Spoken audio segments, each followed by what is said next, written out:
বিসমিল্লাহির রহমানির রহিম। সুপ্রিয় শিক্ষার্থী বন্ধুগণ, অ্যাকাউন্টিং স্টাডি পক্ষ থেকে সবাইকে জানাই আন্তরিক অভিনন্দন ও শুভেচ্ছা। MBA final year department of অ্যাকাউন্টিংয়ের applied accounting theory chapter 8 intangible অ্যাসেটসের আজকে দ্বিতীয় পর্ব নিয়ে আলোচনা করব। তো আমরা প্রথম পর্বে গুডউইল ভ্যালুয়েশন নিয়ে আলোচনা করেছিলাম, গুডউইল নিয়ে যত প্রকার ম্যাথ ছিল সেগুলো সলভ করেছিলাম। আমরা দ্বিতীয় পর্বে আজকে ফ্র্যাঞ্চাইজ, প্যাটেন্টস আর কপিরাইট এগুলো নিয়ে আলোচনা করব। তো দেখো, শুরু করা যাক।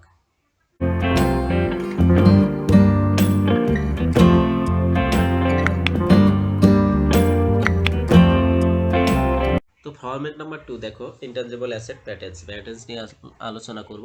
তো প্রবলেম 1 দেখো, Adrita corporation purchase a new patent from আরিবা company on January 1, 2014 for টাকা 64,000। The patent has a remaining legal life of 16 years. Adrita feels the will be useful. The patent will be useful for 10 years. Prepare Adrita's journal entries to record the purchase of the patents and 2014 amortization. তো purchase করছে, patent purchase করছে, এটা যাবে দেওয়া হবে patent debit, cash credit, আর amortisation হবে এই যে ইউজফুল লাইফ দিয়ে ভাগ করতে।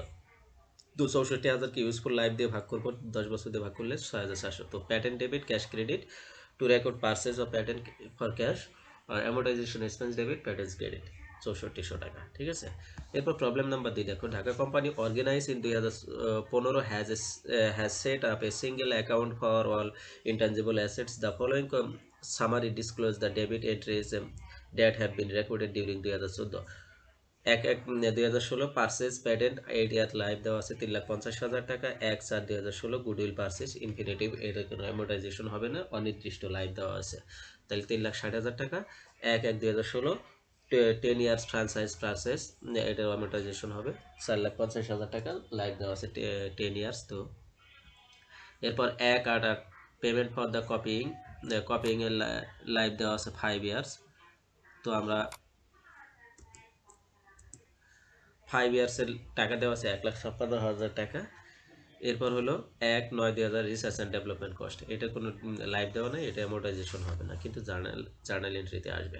তো ইনস্ট্রাকশন কি বলছে, prepare necessary entry to clear the intangible assets and set up the separate accounts for distinct types of intangible, make the entries as of the December at during the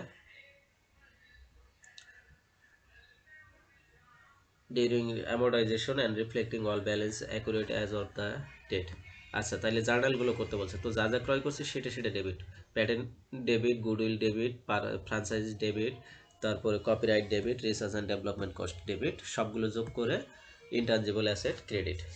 ঠিক আছে। এরপর আমরা অ্যামোর্টাইজেশন করব। তো amortisation কোনটা করব, এই যে প্যাটেন্টে করব, 8 বছর দিয়ে ভাগ করব, গুডউইল করার দরকার নাই কারণ লাইফ দেওয়া নাই। ফ্রাঞ্চাইজ করব, তবে এখানে 6 মাসে, জুলাই মাসে 1 তারিখে কেনা হয়েছে, তাইলে 6 মাসের হবে। ঠিক আছে। এই 4,05,000-কে 4,50,000-কে 10 দিয়ে ভাগ করব, ভাগ করলে যে রেজাল্ট আসবে সেটাকে 12 দিয়ে ভাগ করে 6 দিয়ে গুণ করব। এরপর কপিরাইটও 1,56,000 টাকা, এটা 5 ইয়ার্স লাইফ দেওয়া আছে, তাহলে 5 দিয়ে ভাগ করব। ভাগ করার পরে এখানে আগস্টের 1 তারিখে ক্রয় করা হয়েছে, তাহলে আগস্ট থেকে ডিসেম্বর পর্যন্ত 5 মাস, তাহলে 12 দিয়ে ভাগ করব, 5 দিয়ে গুণ করব। এটার তো কোনো অ্যামোর্টাইজেশন নেই। তো কি হবে, পেটেন্ট অ্যামোর্টাইজেশন এক্সপেন্স ডেবিট, তাহলে পেটেন্টসে কত হলো 43,750 টাকা, ফ্রাঞ্চাইজিতে 6 মাসের ধরলাম 22,500, কপিরাইটে 5 মাসের ধরলাম কত হলো 13,000। তো এই তিনটা যোগ করলে 79,250 হয়। এখানে আবার এখানে বলা আছে যে reflecting wall balance accurately as of that, তাইলে এই যে ব্যালেন্সগুলো যে রয়েছে এই ব্যালেন্সগুলো ব্যালেন্স শিটে কি রিফ্লেক্ট করবে। ঠিক আছে। তো তাইলে এই যে ব্যালেন্স শিট করে দেখাইতে হবে আমাদের। ব্যালেন্স শিট দেখানোর জন্য কি করতে হবে, প্যাটেন্টস লিখে এখান থেকে অ্যামোর্টাইজেশন এক্সপেন্স মাইনাস করে দেব, গুডউইল লিখবো, গুডউইল লিখে সরাসরি টাকা দিয়ে দেবো কারণ অ্যামোর্টাইজেশন নেই। তারপরে ফ্রাঞ্চাইজ লিখবো, ফ্রাঞ্চাইজ লিখে অ্যামোর্টাইজেশন এক্সপেন্স মাইনাস করে দেখাই দেবো। এরপর কপিরাইট আছে, কপিরাইটে অ্যামোর্টাইজেশন এক্সপেন্স দেখাই দেবো, রিসার্চ অ্যান্ড ডেভেলপমেন্ট সরাসরি দিয়ে দেবো। ঠিক আছে, দিয়ে ব্যালেন্স শিটটা করে দেবো। এখানে ব্যালেন্স শিটটা করা নাই, তোমরা ওভাবে করে নিও একটা, এটা মিসিং হয়ে গেছে প্রিন্টিংয়ে, তোমরা একটু ব্যালেন্স শিটটা করে নিও। শুধু অ্যামোর্টাইজেশন এক্সপেন্স এখানে যে 3টা অ্যামোর্টাইজেশন আসে এই 3টা অ্যামোর্টাইজেশন এক্সপেন্স বাদ দিয়ে দিবা আর বাকিগুলো সবগুলো বসাই দিবা।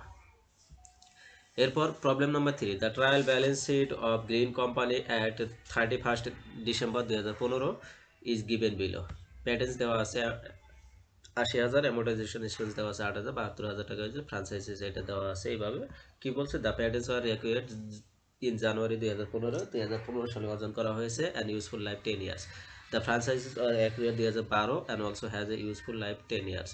The following cash transaction may have effected intangible asset. দেখো, পেইড টাকা 18,000, legal cost to successfully defend and patent against infringement by another company. তাহলে পেটেন্টের জন্য কষ্ট করা হয়েছে, তাহলে পেটেন্টের উপর প্রভাব পড়বে। ডেভেলপমেন্টের new product enquiring research and development কষ্ট হবে এটা, ঠিক আছে। তারপরে হলো পে টাকা 60,000 to establish large defensive lineman and to appear company product in commercial advertising. তাহলে এখানে অ্যাডভার্টাইজিং এক্সপেন্স হবে দ্য কমার্শিয়াল। আচ্ছা, অ্যাকুরেটে ফ্রাঞ্চাইজ, আবার ফ্রাঞ্চাইজ অর্জন করা হয়েছে 1 লাখ টাকা, 50 বছর life. অ্যাকর্ডেড above transaction in journal, তাহলে ওভারের ট্রানজাকশনগুলো যে 18,000 টাকা কস্ট করা হয়েছে, তাহলে পেটেন্ট ডেবিট, ক্যাশ ক্রেডিট। এখানে রিসার্চ অ্যান্ড ডেভেলপমেন্ট কস্ট করা হয়েছে 1,50,000, তো research and development cost debit, cash credit. এখানে কি করা হয়েছে, অ্যাডভার্টাইজিং এক্সপেন্স করা হয়েছে 60,000, তো advertising expense debit, cash credit. এখানে ফ্রাঞ্চাইজিস ক্রয় করা হয়েছে, তাহলে ফ্রাঞ্চাইজিস ডেবিট, ক্যাশ ক্রেডিট, এইভাবে বসাই দিয়েছি, এগুলো দেখো, তো বসাই দিলাম। এরপর ব্যালেন্স 2 নম্বর রিকোয়ারমেন্ট বলছে prepare the intangible asset section of the balance sheet as December এত, তো ব্যালেন্স শিট করতে হবে। তো ইনট্যাঞ্জিবল অ্যাসেটস দেখো এখানে কত ছিল, লিড ব্যালেন্স এই যে 72,000 টাকা ছিল, আবার 18,000 টাকা ব্যয় করলাম, তাহলে কত হলো, 90,000 টাকা, ঠিক আছে। যেহেতু আমি ইনট্যাঞ্জিবল অ্যাসেট অর্জন করেছিলাম কত, সে প্যাটেন্ট অর্জন করেছিলাম 15 সালে, আমরা অঙ্ক করতেছি 16 সালে, তো 15 সাল বাদ দেওয়ার পরে 16 সালে আসবো, তাইলে লাইফ ছিল 15 সাল থেকে 10 বছর, 15 সাল চলে গেল, চলে যাওয়ার পরে আর কত থাকলো, 10 বছর থাকলো, 9 বছর থাকলো, তাই না। তো এই 90,000কে 9 দিয়ে ভাগ করব, ভাগ করলে কত হবে, 10,000 টাকা। এই 10,000 টাকা অ্যামোর্টাইজেশন হবে, ঠিক আছে। অনেকেই কিন্তু এই জিনিসটা করে বসবে যে এখানে ওখানে তো অ্যামোর্টাইজেশন এক্সপেন্স 80,000 8,000 আছে, আর এখানে এটাতে 10 বছরে 1800 হবে। না না, তা হবে না। এখানে এটা কি বলছে, ইনফ্রিগমেন্ট অ্যানাদার কোম্পানির প্যাটেন্টের, এখানে এই 18,000 টাকা 9 বছরের হবে। কত হবে, 9 বছরে। তো 9 বছরে 18,000 টাকার হলে কত হবে, 2,000 টাকা, আর 8,000 টাকা আগেরটা, এই 10,000 টাকা, ঠিক আছে। কারণ 1 বছর যেহেতু চলেই গেছে, আর কিন্তু নেই, ওটা 9 বছরের হবে, এটা বুঝতে হবে।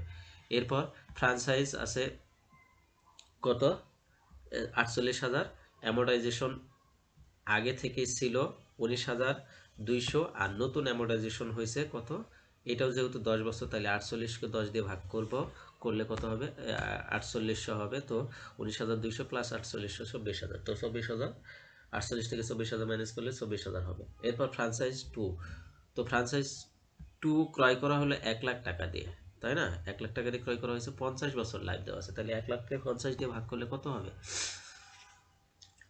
2,000 টাকা হওয়ার কথা, তাই না। কিন্তু অক্টোবরের 1 তারিখে ক্রয় করছে, তাহলে অক্টোবর, নভেম্বর, ডিসেম্বর, কয় মাস, 3 মাস, এই 3 মাসে ধরতে হবে। তো তাহলে 2,000কে 12 দিয়ে ভাগ করবো, 3 দিয়ে গুণন করবো, 500 টাকা হবে, এই 500 টাকা ম্যানেজ করে নেবো, এটাই ব্যালেন্স শিট, ঠিক আছে। আশা রাখি তোমরা এই ফরম্যাট নাম্বার 2 খুব ভালোভাবে বুঝতে পারছো। কোথাও কোনো প্রবলেম হলে কমেন্টের মাধ্যমে জানাবা। আর হ্যাঁ, এখানে কোনো কিছু মিসিং হতে পারে, বা লেখা মিসিং হতে পারে, বা আমার কথার মধ্যে মিসিং হতে পারে। আমি প্রচণ্ড পরিমাণে অসুস্থ, কিন্তু ভিডিওটা দেওয়া খুব জরুরি ছিল দেখে আমি আজকে ভিডিওটা দেখছি। আমি সবার কাছ থেকে ক্ষমা চেয়ে নিচ্ছি। তোমাদের কোথাও বুঝতে কোনো প্রবলেম হলে আমাকে অবশ্যই কমেন্টের মাধ্যমে জানাবে, আমি যথাযথভাবে রিপ্লাই দেওয়ার চেষ্টা করব। সে পর্যন্ত সবাই ভালো থাকো, সুস্থ থাকো, আল্লাহ হাফেজ।